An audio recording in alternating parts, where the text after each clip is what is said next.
pa rin sa pamamahagi ng ayuda sa Social Amelioration Program ang ilang lokal na pamahalaan na hindi nakatugon sa May 10 deadline na ibinigay ng Department of the Interior and Local Government. Bagamat hindi na nagbigay ng panibagong deadline ng DILG, iisyuhan na raw ng show cause order ang mga LGU na pinakakulelat o masyadong mabagal at mababa ang porsyento ng kanilang accomplishment. Nasa 30 alkalde raw ang pagpapaliwanagin ng DILG kung bakit inabot na ng mahigit isang buwan ay hindi pa rin sila nakakatapos ng distribusyon. Sa tala ng DILG, 1,265 mula sa 1,634 na LGUs na ang nakakakumpleto ng SAP distribution at 369 pa ang hinihintay na makatapos.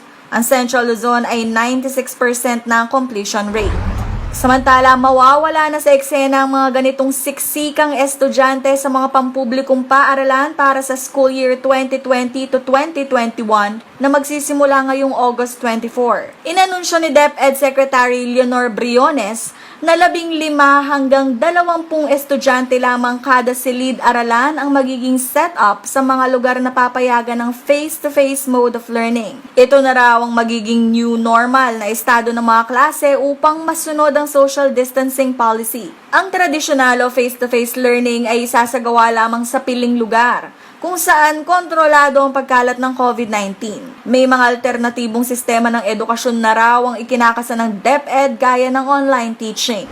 Sa iba pang mga balita, sa Ciudad Angeles, nagsagawa ng rescue operation ng City Social Welfare and Development Office sa mga taong nakatira sa lansangan. Lantad daw ang mga ito sa sakit at pwedeng maging instrumento ng pagkalat ng COVID-19 sakaling magkaroon ng kontak sa pasyente. 14 sa mga ito ang matatanda na o nasa hustong edad habang 7 ang minor o batang lansangan. Pansamantala muna silang dinala sa pasilidad ng ACSWD bago i-turn over ang mga bata sa Tuloy Foundation, isang non-government agency na kumakalinga sa mga inabandonang mga menor de edad. Karen Maurilio, CLTV 36 News.